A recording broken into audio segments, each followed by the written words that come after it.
सनातन के विरोध में जितने भी लोग खड़े हों, पर कोई सनातन को न मिटा सकता न कोई झुका सकता।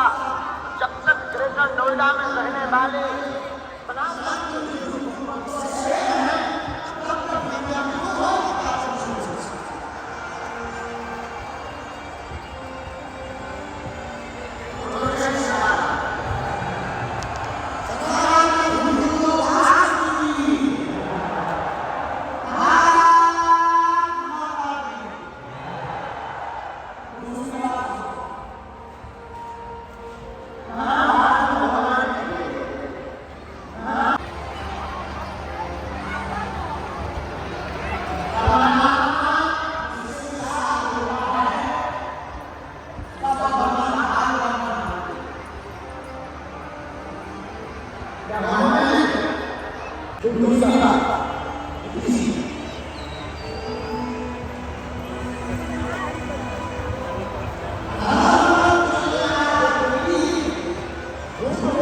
लोग भी पांडवों का कुछ नहीं बिगाड़ पाए और पांडवों की जीत हुई और राजसत्ता पर बैठे अधर्मियों की हार हुई और फिर से धर्म सत्ता राजसत्ता के ऊपर प्रतिष्ठापित हुई।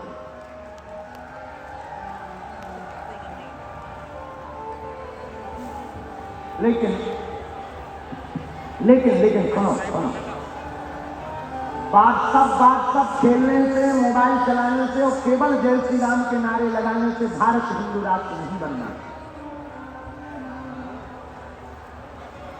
वो तो भगवान की बड़ी कृपा है कि जब अंग्रेज भारत में थे तब मोबाइल का व्हाट्सएप नहीं था। अगर अंग्रेजों के समय में मोबाइल का व्हाट्सएप होता तो हम लोग क्या करते, इस मैसेज को 11 ग्रुप में भेजिएगा, अंग्रेज अपने आप भारत छोड़कर भाग जाएंगे। ऐसा कर, हाँ, इस संदेश को 11 ग्रुपों में भेजिए, अंग्रेज देश छोड़कर भाग जाएंगे। तो भगवान की बड़ी कृपा है कि अंग्रेजों के समय में मोबाइल नहीं था। अब आगे बोलो को जब से जो मोबाइल आ गया आफत हो गई। कुछ दिन सोच रहे थे, भगवान की बड़ी कृपा है कि आदमी केवल बुरा मत मानिए। एक बहुत विचित्र बात है, हमारे पास घटना है कि हम अभी देखते नहीं, क्रांति नहीं आएगी, अब तुम्हें घर से बाहर निकलना पड़ेगा। एक हाथ में माला और एक हाथ में भाला, दोनों लेकर के चलना पड़ेगा।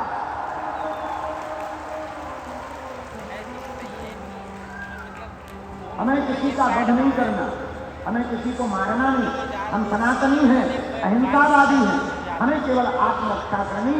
तो महाभारत की पूरी कथा यही सिखाती है कि धर्म को न कोई मिटा सकता, धर्म पर चलने वाले को न कोई हरा सकता, और जिसके साथ परमात्मा हो उसका। पीले कपड़े पहनकर आना। कौन से कपड़े? पीले शर्ट, पीला कुर्ता, पीले माताएं बहने साड़ी। बहुत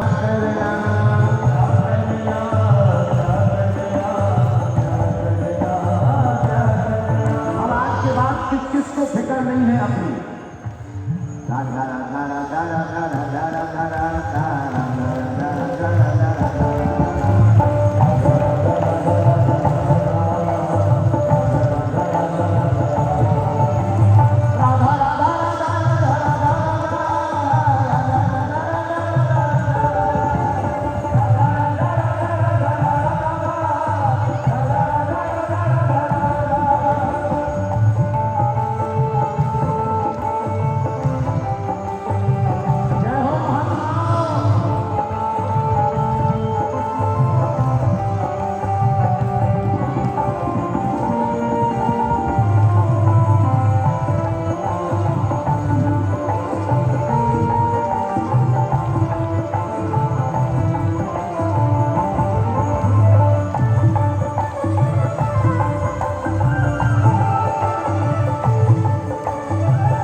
दुर्योधन,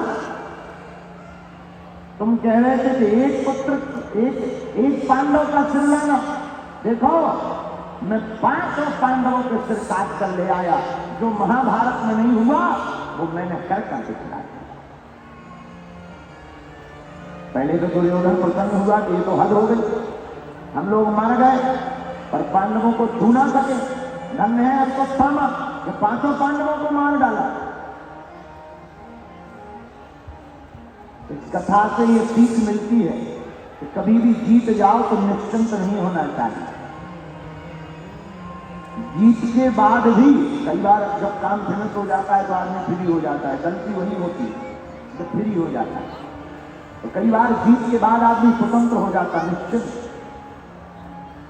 तभी कई लोग हमला करते, बोलो जय सिया राम। आहा, नहीं छोड़ा और इतना कह के दुर्योधन मर गया। अश्वत्थामा ने विचार किया कि अगर पांडव जिंदा है तो छोड़ेंगे नहीं, भागो। अश्वत्थामा भागा। इधर प्रातः काल हुआ, सुबह होते ही द्रौपदी ने अपने पुत्रों को मरा हुआ देखा तो रोने लगी। और जैसे ही रोने लगी कोई अर्जुन जी भागे भागे आए। देवी जी क्या हुआ, क्यों रो रही हो? महाराज क्या बताएं, हमारे पुत्रों के सिर को किसी ने काट डाला। अर्जुन जी ने अपना रथ लिया और अपना धनुष उठाया और धनुष को लेकर के प्रण प्रतिज्ञा करनी, देवी जब तक हम पुत्रों के हत्यारे का वध नहीं कर देंगे तब तक अन्न और जल ग्रहण नहीं करेंगे। भगवान कृष्ण से कहा चलो रथ को बढ़ाओ। भगवान ने रथ आगे बढ़ाया।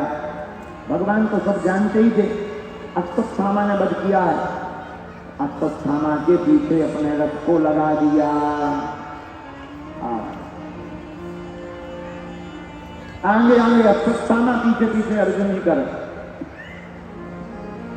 एक बात बोले हम, सत्य से ज्यादा दूर भागा भी नहीं जा सकता। कोई बनावटी झूठ बोले, जैसे एक आदमी था ग्रेटर नोएडा में परी चौक पर रहने वाला चंगीलाल, हमारा चेला है चंगीलाल, आजकल यही परी चौक पे रह रहा है। वो था बहरा, बहरा समझ रहे ना, दोनों कान था तो बहरा, पर दुनिया वालों को ये बताता कि हम बहरे हैं ही नहीं है। वो दुनिया वाले कुछ बोलेंगे ना, बोलते हाँ ठीक है ठीक है ठीक, ताकि लोग इसे बहरा ना करें।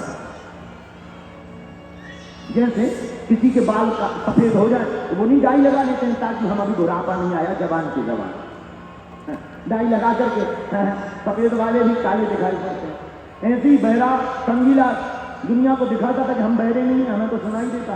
एक दिन मित्र बीमार हो गया, चंगीलाल का मित्र मंगीलाल, तो चंगीलाल ने सोचा चलो भाई मित्र को देख आवे।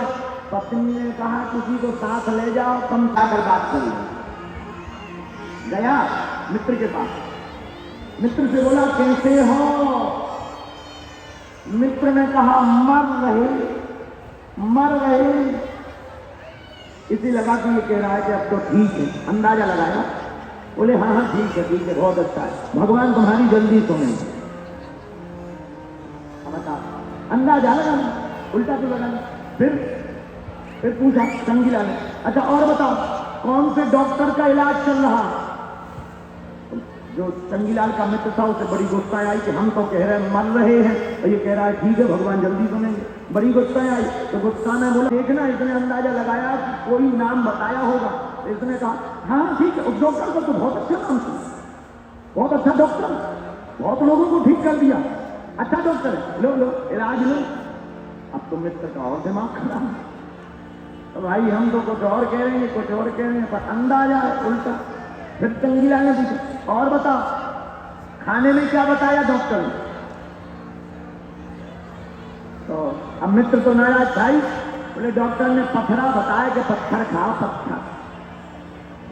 अब अंदाजा देखना, इसने सोचा कि बताया होगा चावल भर खाना है या सूप भर पीना या दाल का पानी पीना। इसने ऐसा अंदाजा लगाया, पर मित्र ने तो कहा पत्थर बताए। हाँ ठीक, हल्का भोजन है, बहुत हल्का भोजन है, इससे पेट ठीक रहेगा, बहुत अच्छा भोजन है, खाओ खाओ खाओ, बहुत अच्छा है। भगवान जल्दी सुनेंगे। अब बताओ इन्हें क्या समझाया जाए? अंदाजा लगाने वालों का यही हाल होता है, व्यक्ति कहता कुछ और है, अंदाजा कुछ और लगाया जाता है। उसी प्रकार जो भी झूठ बोलेगा वो कुछ दिनों तक ही छिपा रहेगा, और एक दिन पोल खुल जाएगी। बाद में जब मित्र ने मंगीलाल ने चंगीलाल से पूछा कि और बताओ तुम्हारा क्या है, ये ठीक नहीं कह पाए, ये बोले इन्हें सुनाई नहीं देता है। पोल खुल गई तब पता चला। उसी प्रकार हमारा तुम्हारा हाल है, हम दुनिया में बनावटी झूठ का प्रदर्शन करते हैं, लेकिन एक दिन पोल खुल जाती है। इसलिए प्रदर्शन के पीछे नहीं, भगवत दर्शन के पीछे पड़ना चाहिए।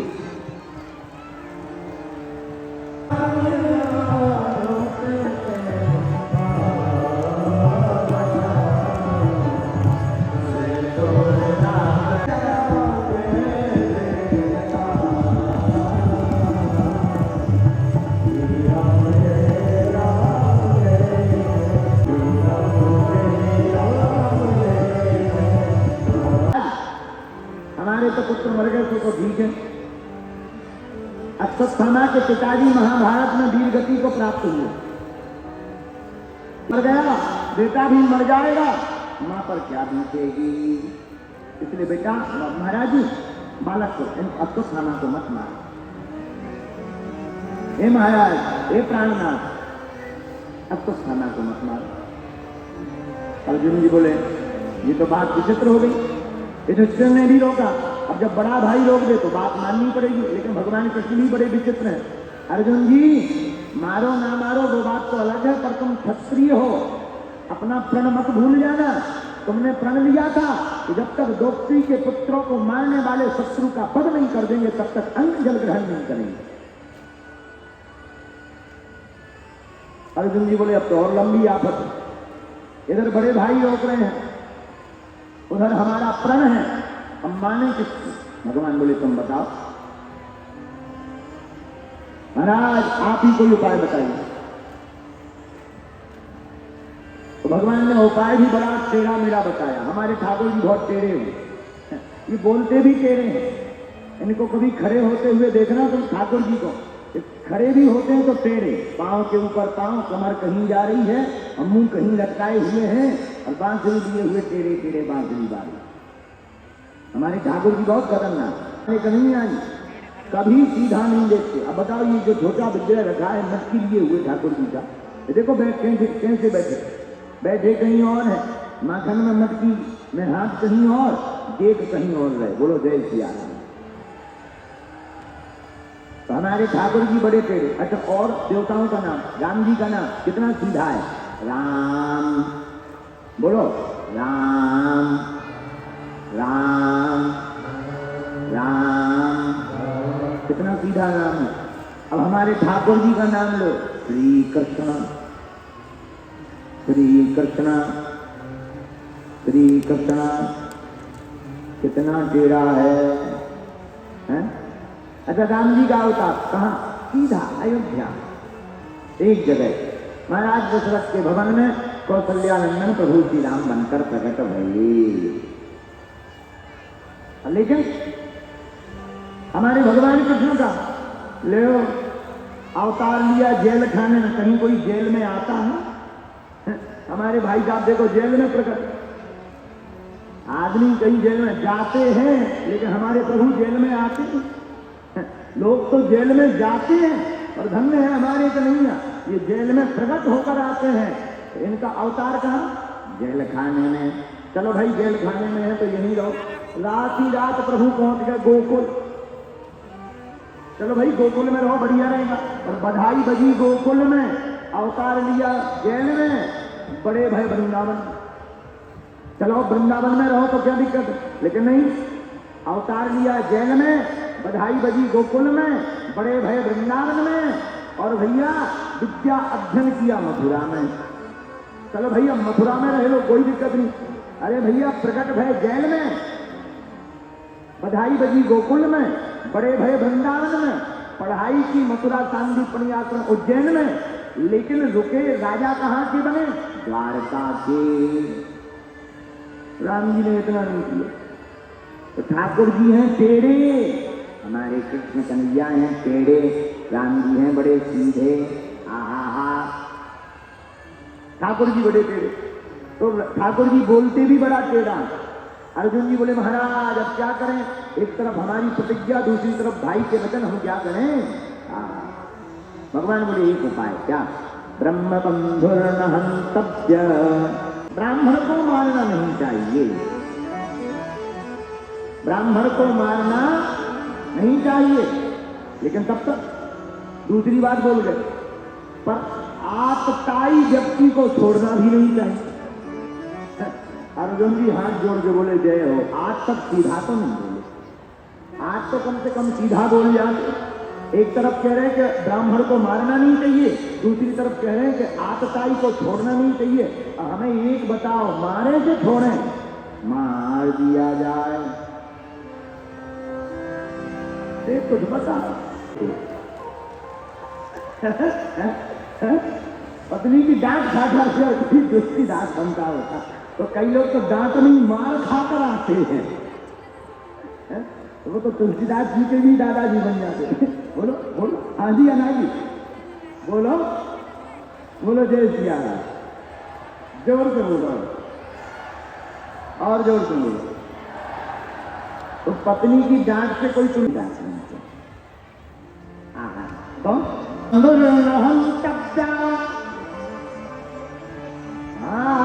के कारण सती नहीं हो सकी, उसके ऊपर अश्वत्थामा ने ब्रह्मास्त्र का प्रयोग किया। भागी भागी उत्तरा देवी भगवान के शरण में आई। पाही पाही महायोगे देवदेव। परीक्षित को राजा बनाया। एक दिन परीक्षित जी महाराज बाहर निकले प्रजा का हाल देखने, तो एक काला पुरुष गाय माता को मार रहा था। परीक्षित जी ने पूछा कौन हो तुम? उसने अपना परिचय बताया, महाराज मैं कलयुग हूं। परीक्षित जी बोले कलयुग? तुम्हारा हमारे राज्य में आने का साहस कैसे हुआ? साहस कैसे हुआ?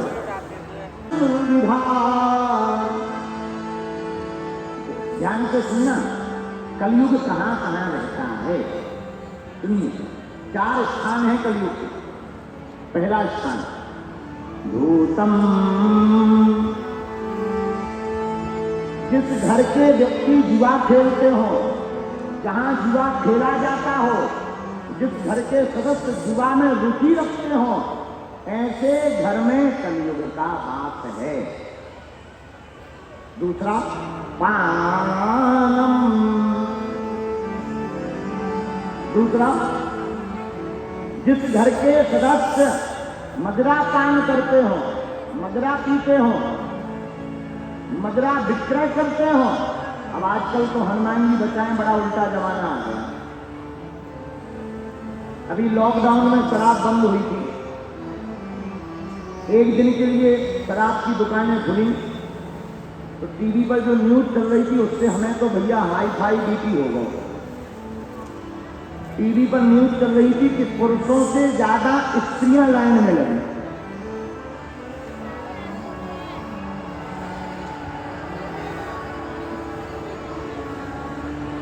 बताओ ही, राम जी बचा दें उसको।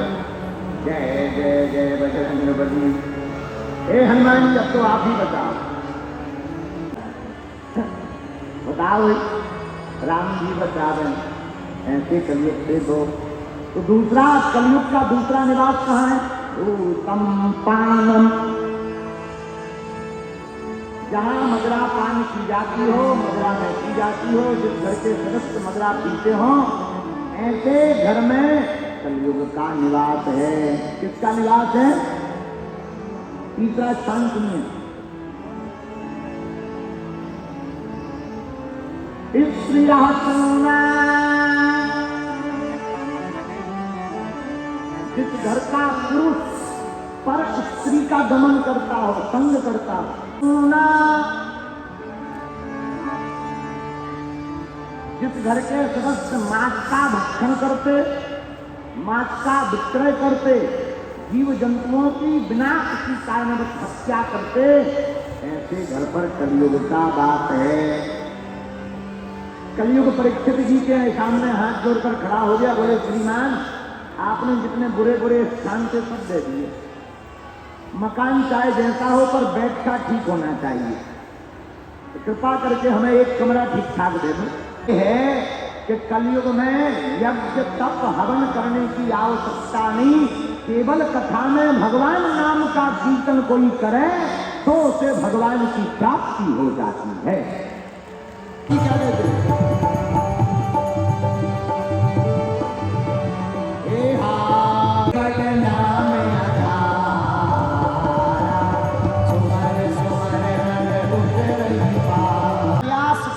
परमात्मा के धाम को जाएगा और परमात्मा के चरणों को पा जाएगा।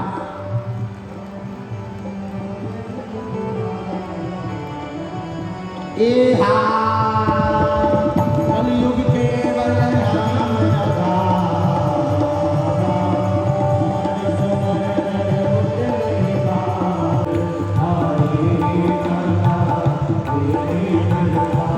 हम सब मिलकर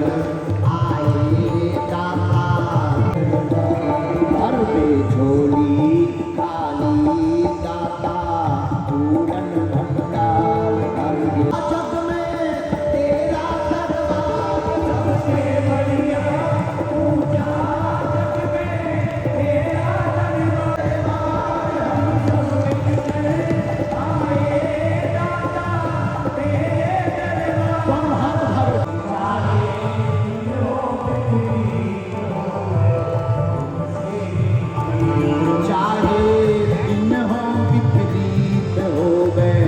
तुमसे ही प्रीत चाहे दिल हो विपरीत हो गए, हर सिद्धि वाला।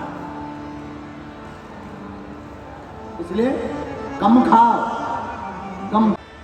श्री राम जय राम। तो स्वर्ण में कलयुग का वास हुआ, परीक्षित जी की मति मारी गई, एक संत का अपमान किया। और याद रखना, भगवान का अपमान कर दोगे तो भगवान क्षमा कर देंगे, पर किसी संत का अपमान करोगे तो भगवान कभी क्षमा नहीं करेंगे। सुन रहे हो? भगवान का अपमान करोगे तो भगवान क्षमा कर देंगे, पर तुम अगर संत का अपमान करोगे तो कभी परमात्मा क्षमा नहीं करेगा। समझ में आई बात? जो अपराध, रामायण पढ़िएगा, चौपाई, जो अपराध भगत कर भक्त अपराध से बचना चाहिए, भक्त अपराध नहीं करना चाहिए। संत का अपराध किया, परीक्षित जी को श्राप मिला, जाओ आज से 7वें दिन तक्षक नामक नाग के काटने से तुम्हारी मौत हो जाएगी। राजा सुनकर के साथ छोड़ छाड़ कर गंगा किनारे आए। तो प्रायः मरने से बचने के लिए सभी प्रयत्न करते हैं, मरने से बचने के लिए सभी प्रयत्न करते हैं। तो हद ये है कि मरना सबको है, मरना कोई नहीं चाहता, मरना सबको है, बचना किसी को नहीं। काहे न पावक जारी सकें,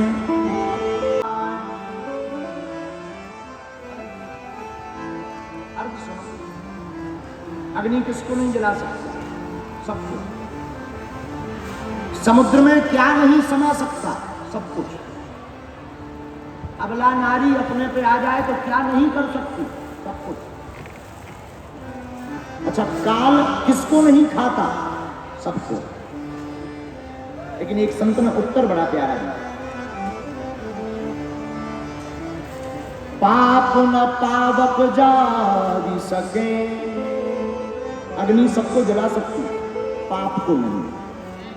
पाप न पावक जारी सके, यसना सिंधु समाय।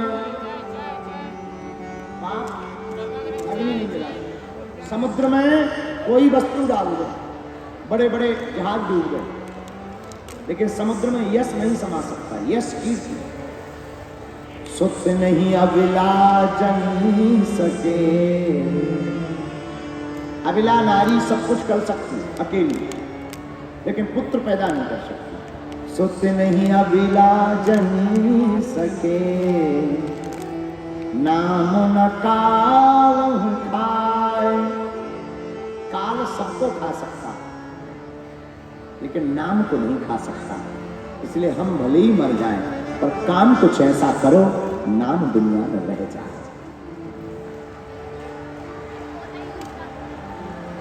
नाम रह जाएगा, क्या भरोसा है इस जिंदगी का,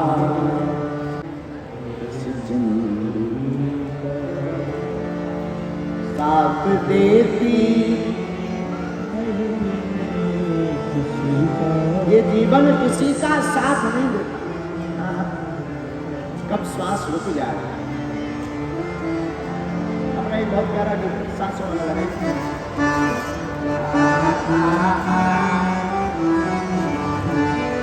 बड़ा प्यारा